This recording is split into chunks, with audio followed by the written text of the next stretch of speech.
Chapter 2. When Harriet was ready for bed that night, she took out her notebook. She had a lot to think about.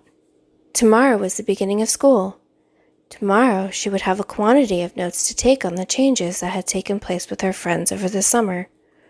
Tonight, she wanted to think about Mrs. Golly.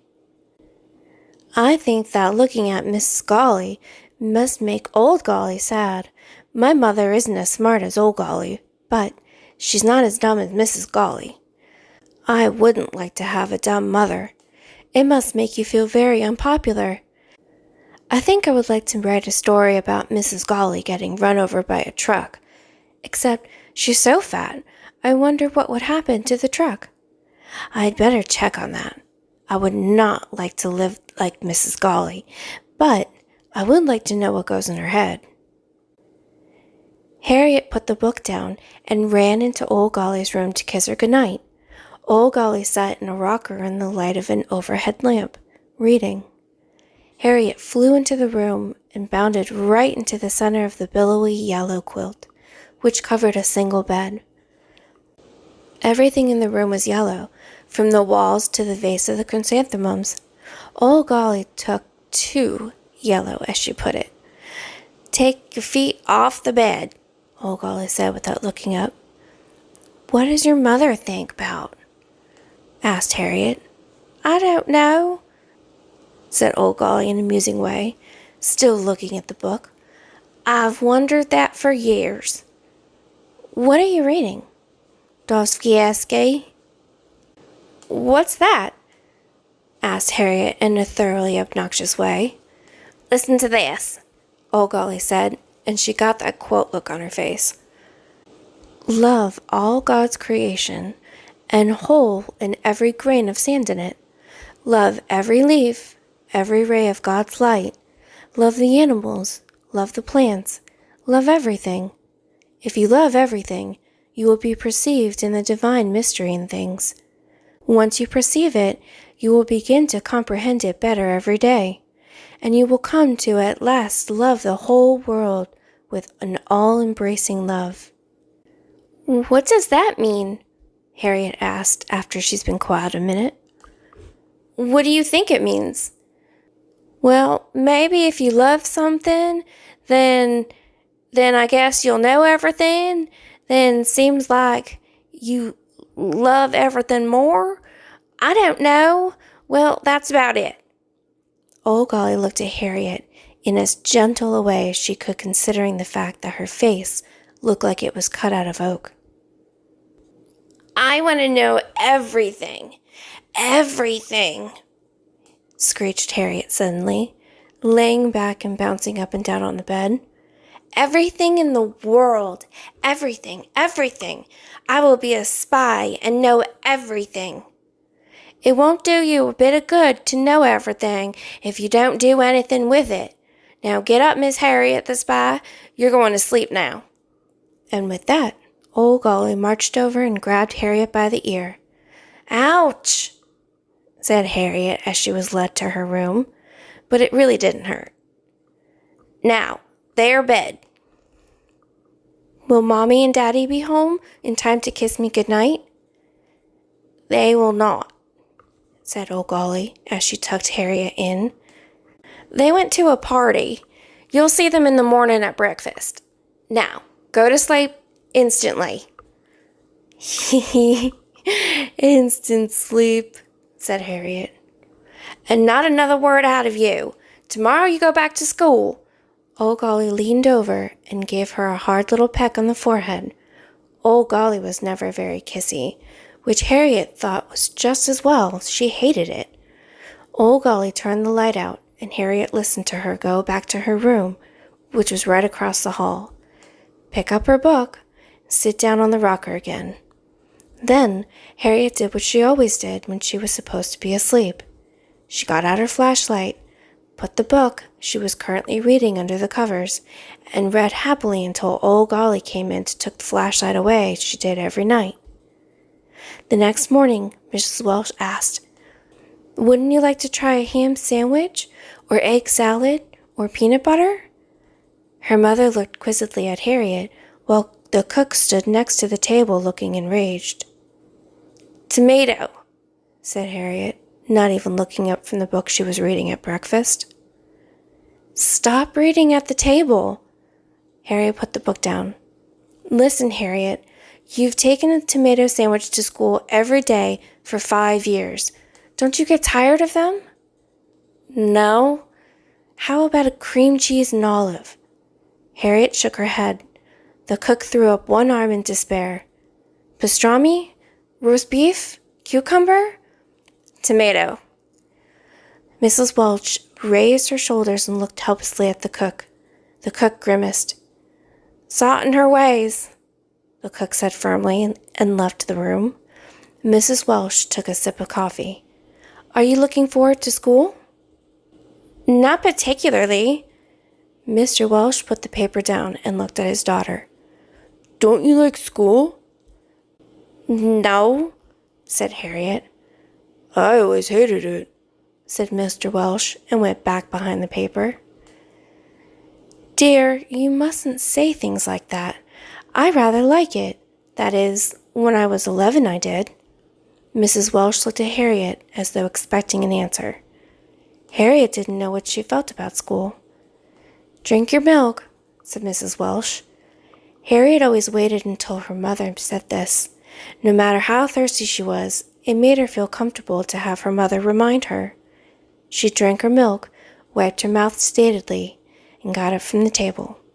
Old Golly came into the room on her way to the kitchen. "What do you say when you get up from the table, Harriet?" Mrs. Welch asked absent-mindedly. "Excuse me," Harriet said. "Good manners are very important, particularly in the morning," snapped Old Golly as she went through the door. Old Golly was always horribly grumpy in the morning.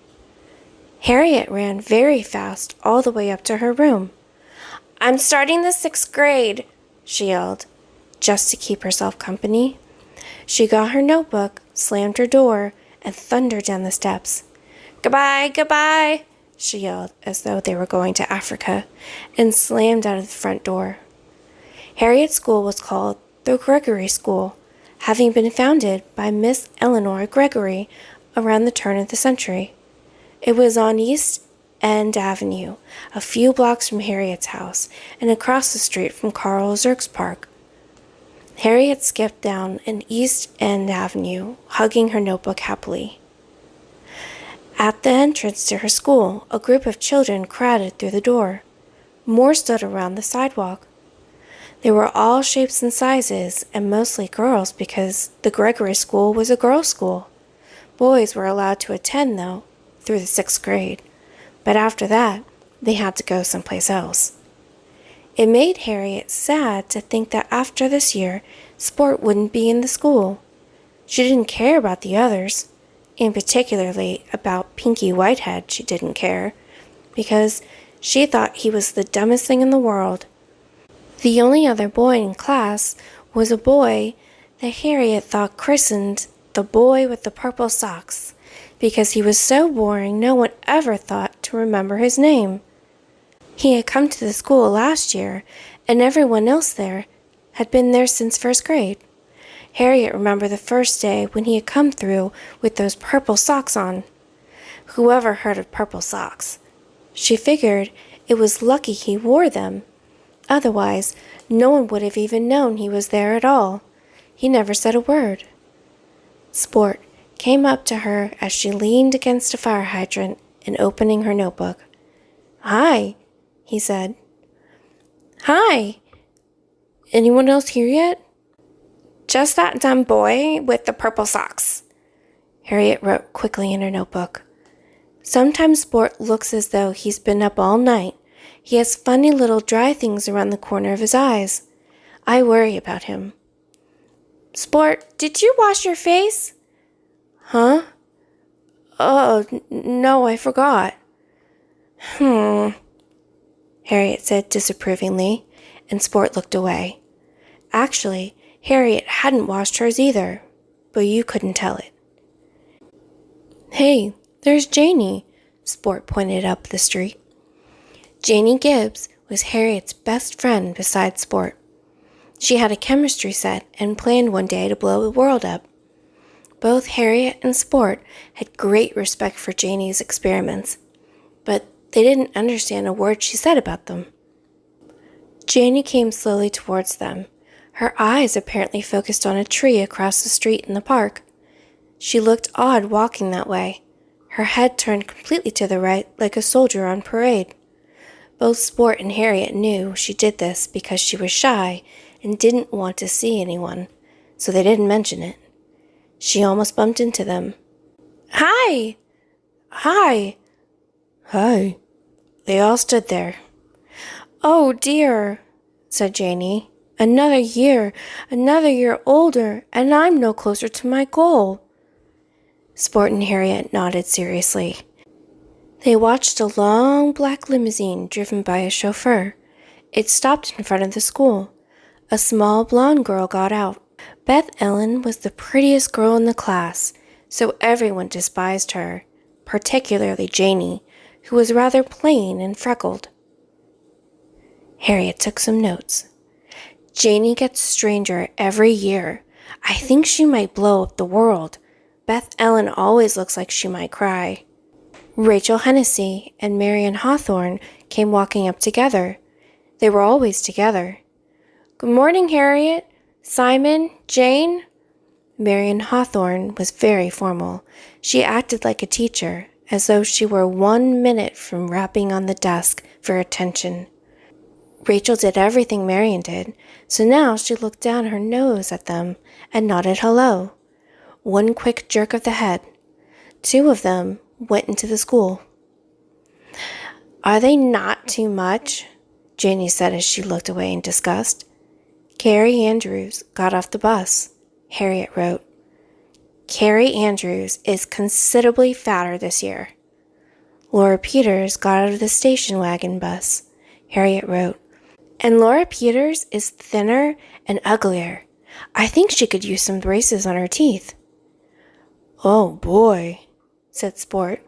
They looked and there was Pinky Whitehead. Pinky was so pale, thin, and weak that he looked like a glass of milk. A tall, thin glass of milk. Sport couldn't bear to look at him. Harriet turned away from habit, then looked back to see if he had changed. Then she wrote, "Pinky Whitehead has not changed. Pinky Whitehead will never change."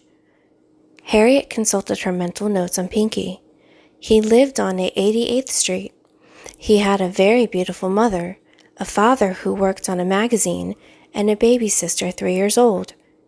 Harriet wrote, "My mother is always saying Pinky Whitehead's whole problem is his mother.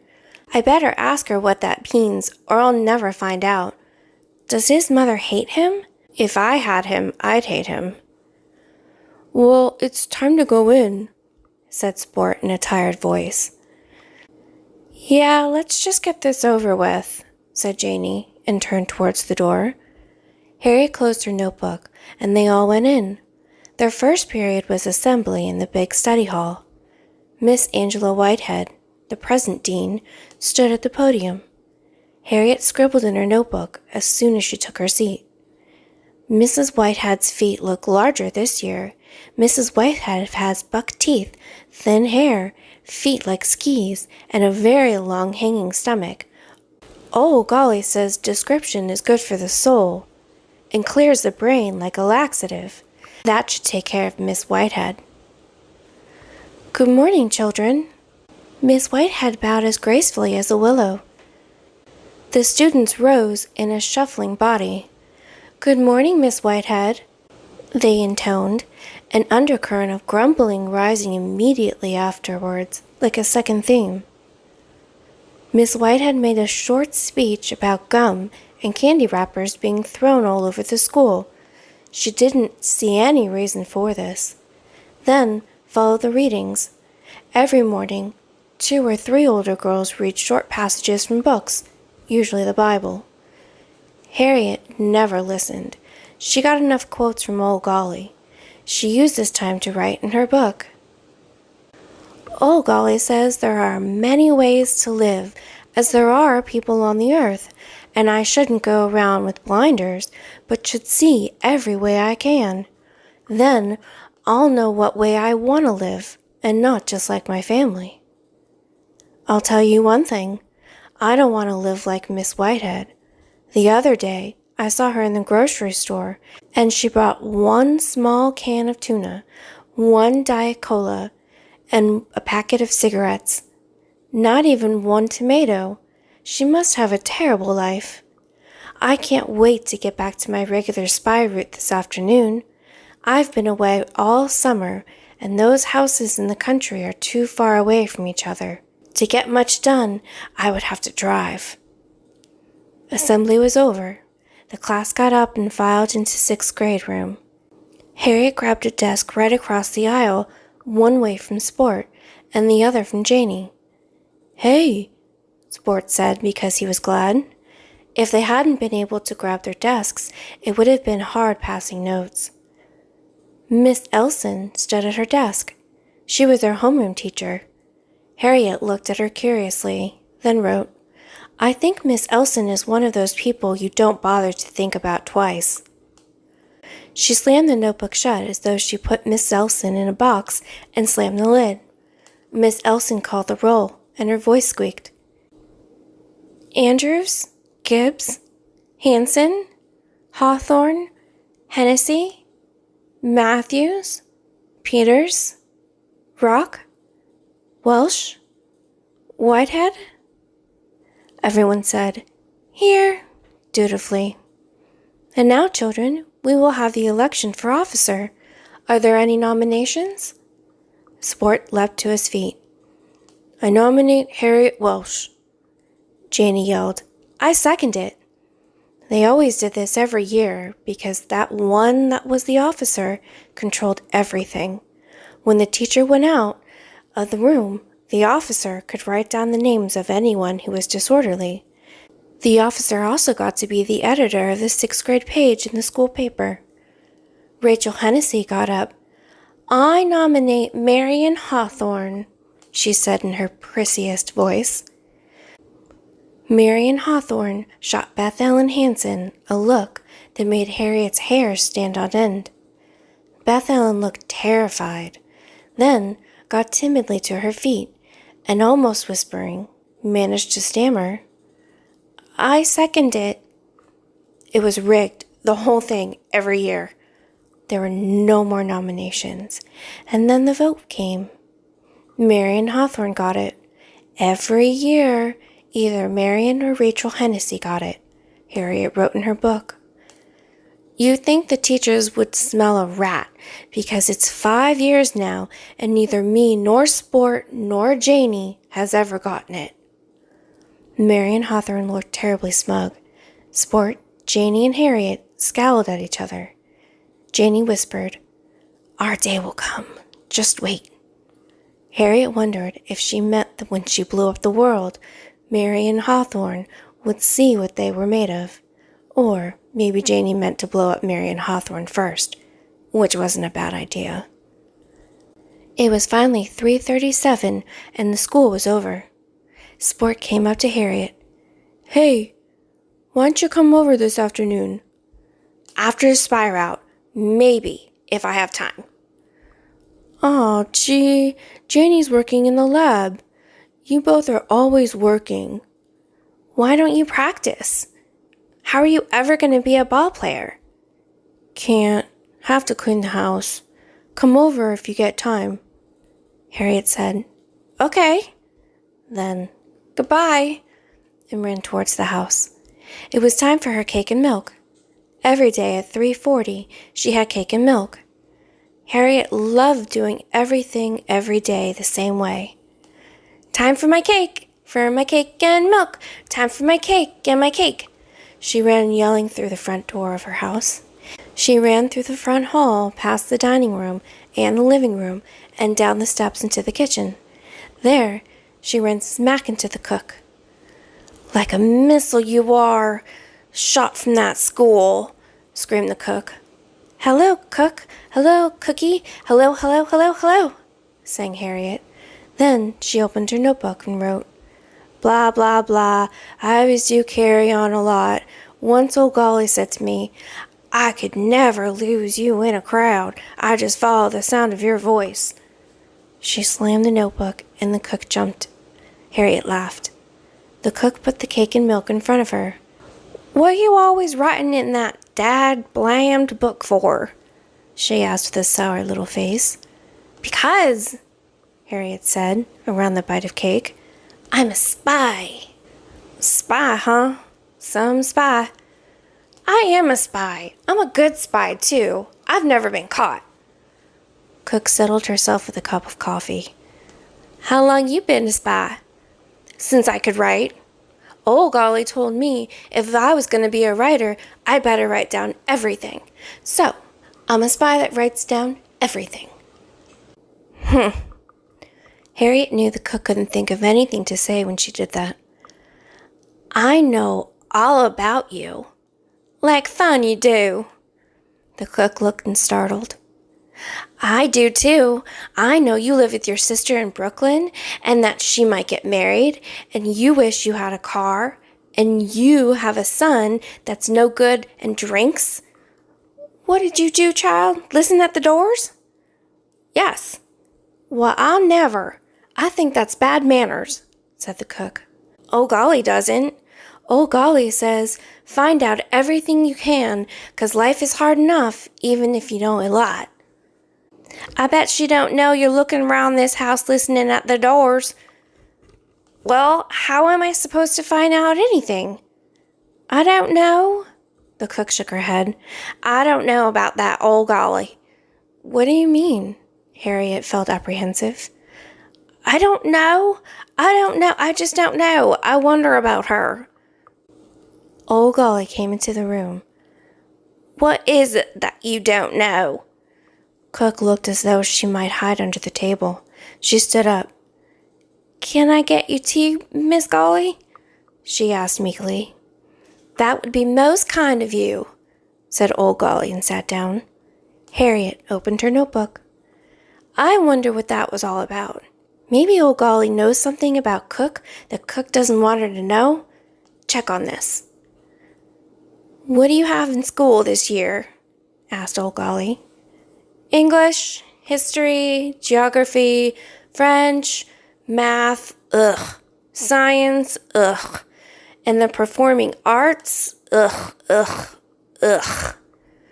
Harriet rattled these off in a very bored way. What history? Greeks and Romans? Ugh. They're fascinating. What? They are. Just wait, you'll see. Talk about spies. Those guys spied on everybody all the time. Yeah? Yes, Harriet. Not yeah. Well, I wish I'd never heard of them. Ah, there's a thought for mess up for you. We would often be sorry if our wishes were gratified. Old Golly gave a little moo of satisfaction after she delivered herself with this. I think I'll go now, Harriet said. Yes, said the cook. Go out and play. Harriet stood up. I do not go out and play. I go out and work. And in as dignified of a way as possible, she walked from the room and up the steps from the kitchen. She began to run, and running furiously, she went past the front door with the living room and the dining room. The second floor with her parents' bedrooms and the library, and on the top floor was her room and bath. Harriet loved her room. It was a small and cozy room, and the bathroom was a little one with tiny windows which looked out over the park across the street. Her room had a bigger window. She looked round, pleased as always by the order, the efficiency of it. She always picked up everything immediately, not because anyone nagged at her. No one ever had, but because it was her room, and she liked to have it just so.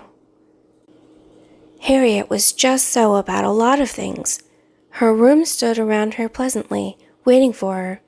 Her own small bed next to the window, her bookcase filled with her books, her toy box, which had been filled with toys, but which now held her notebooks because it could be locked, her desk, her chair at which she did her homework, all seemed to look back at her with affection. Harriet put her books down on the desk immediately and hurriedly began to change into her spy clothes.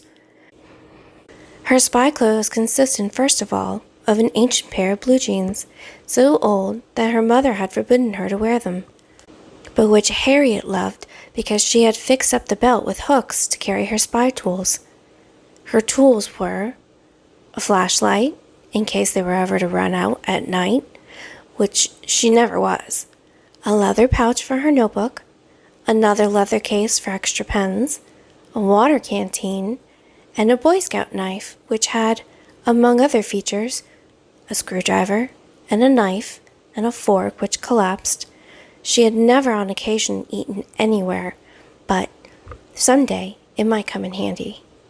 She attached everything to the belt, and it worked fine except that she rattled a little. Next, she put on an old dark blue sweater with a hood, which she wore at the beach house in the summer, so that it still smelled of salt air in the comforting way. Then she put on an old pair of blue sneakers with holes over each of her little toes. Her mother had actually gone so far as to throw these out, but Harriet had rescued them from the garbage when the cook wasn't looking. She finished by donning a pair of black-rimmed spectacles with no glass in them. She had found these once in her father's desk, and now sometimes wore them even to school, because she thought they'd make her look smarter. She stood back and looked at herself in the full-length mirror which hung on the bathroom door. She was very pleased. Then she quickly ran down the steps and out, banging on the front door behind her.